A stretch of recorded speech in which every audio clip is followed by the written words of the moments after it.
안녕하세요. 마에스트로 법률사무소 손해사정사 한상훈입니다. 오늘은 치매 환자 실종 후 사망사고에서 재해로 인정될 수 있는지, 그리고 분쟁이 생기면 어디가 쟁점이고 어떻게 정리하면 좋을지를 그냥 쉽게 말씀드리도록 하겠습니다. 이 사건을 겪은 가족분들이 가장 많이 하시는 말씀이 있습니다. 밖에서 발견됐는데 이게 사고가 아니에요? 실종 자체가 사고인데 왜 보험금이 안 나온다는 거죠? 저도 이 질문이 너무 자연스럽다고 생각합니다. 다만 보험사는 감정이 아니라 근거로 판단합니다. 보험사가 결국 확인하려는 건 이것입니다. 사망의 직접 원인이 무엇인지, 그리고 그 원인이 외부에서 발생한 일인지입니다. 여기서 치매 사건은 일반 실종과 다르게 봐야 합니다. 치매는 단순히 기억이 나빠지는 병만은 아닙니다. 위험을 느껴도 피하는 행동이 늦어질 수 있고, 길을 잃었을 때 도움을 청하거나 자기 위치를 설명하는 것도 어렵습니다. 휴대폰을 들고 있어도 전화를 못하거나 누군가를 만나도 집을 찾는데 필요한 말을 제대로 못하는 경우도 있습니다. 그러다 보니 실종이 생기는 순간부터 야외에 오래 머물 가능성이 커집니다. 중요한 건 이겁니다. 치매를 사망 원인으로 단정하자는 얘기가 아닙니다. 오히려 치매 때문에 노출 시간이 길어졌고, 그 결과 바깥 환경이 사망으로 이어졌을 수 있다는 식으로 사건을 정리해야 분쟁이 풀릴 수가 있습니다. 그럼 실제로 어디서 많이 다투느냐? 보통 계절에서 크게 갈립니다. 특히 여름과 겨울이 큽니다. 먼저 여름입니다. 여름 사건에서는 열사병, 탈수 같은 말이 자주 나오고, 여기서 보험사와 유족의 시각이 부딪히는 경우가 많습니다. 유족은 한여름에 밖에 오래 있었는데 더위 때문이 아니냐라고 생각하실 수 있습니다. 그런데 보험사는 이런 말을 합니다. 정확한 사인을 딱 잘라 말하기 어렵다. 원래 건강 문제가 있을 수 있다. 그래서 여름 사건은 그냥 더웠다라는 말만으로는 부족합니다. 장면이 그려져야 합니다. 언제 나갔는지, 마지막 확인 시각이 언제인지, 발견 시각이 언제인지, 발견 장소가 어떤 곳인지가 자연스럽게 이어져야 합니다.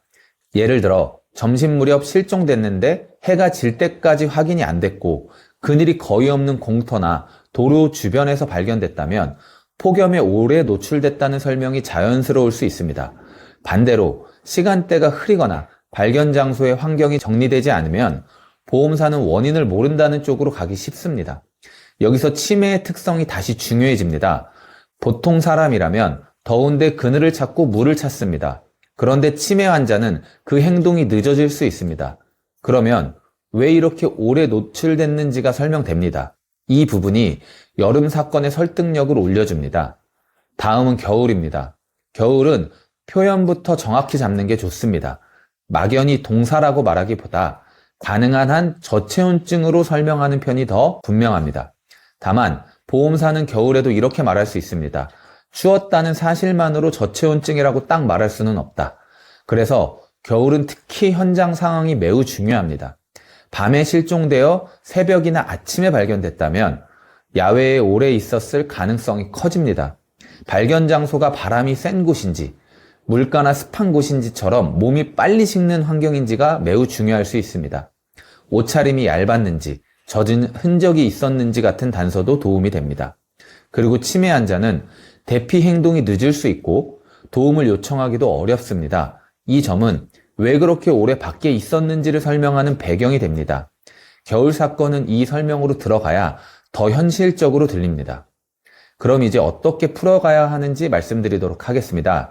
치매 실종 사망 사건은 병원 기록만 챙겨서 시작하면 막히는 경우가 많습니다. 이럴 때는 의료 기록만 보지 말고 실종부터 발견까지의 흐름이 끊기지 않게 자료를 모으는 게 매우 중요합니다. 제가 보통 안내드리는 순서는 이렇습니다. 첫째, 실종 신고와 수색 과정 기록을 모으셔야 합니다. 신고 접수 내용, 수색 경로, 발견 경위가 사건의 뼈대가 됩니다. 둘째, 마지막 확인 시점을 잡아야 합니다. CCTV, 목격 내용, 통화 기록 같은 것들이 언제부터 공백이 생겼는지를 보여줍니다. 공백이 잡혀야 노출 시간도 설명이 됩니다. 셋째, 발견 장소 자료가 매우 중요합니다. 사진이 있으면 가장 좋고 없다면 발견 위치와 주변 환경을 글로라도 정리해야 합니다.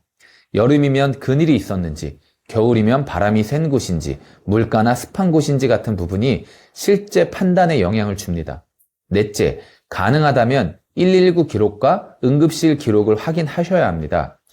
체온이나 의식 상태 같은 내용이 남아있으면 사건이 훨씬 더 또렷해집니다.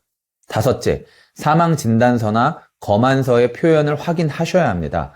같은 사건이라도 문서에 어떻게 적혔는지에 따라 분쟁 방향이 달라질 수 있습니다.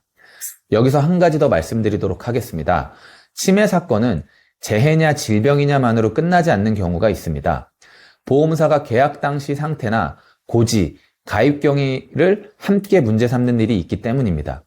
그래서 사망 원인 자료만 챙기지 마시고 가입 과정이 어땠는지, 그리고 당시 생활 상태를 설명할 수 있는 자료도 가능하면 같이 정리해 두시는 편이 안전합니다. 이렇게 준비해 두면 쓸데없이 길어지는 다툼을 줄일 수가 있습니다. 마지막으로 핵심만 한 줄로 정리하겠습니다. 치매 실종 사건은 치매 자체가 아니라 실종 후 바깥 환경 노출이 사망으로 이어졌는지에 따라 재해 여부가 갈릴 때가 많습니다. 기록이 모이면 사건이 한 장면으로 정리되고 그 장면이 분명해지면 주장도 힘이 생깁니다. 반대로 기록이 비면 보험사는 원인을 모른다는 말을 앞세우기 쉽습니다. 오늘 말씀드린 내용은 일반적인 정보이며 실제 판단은 약관 문구와 사실관계에 따라 달라질 수 있습니다. 보험금 분쟁과 관련해 궁금한 점이 있으시면 마에스트로 법률사무소 한상훈 손해사정사에게 문의해 주시기 바랍니다.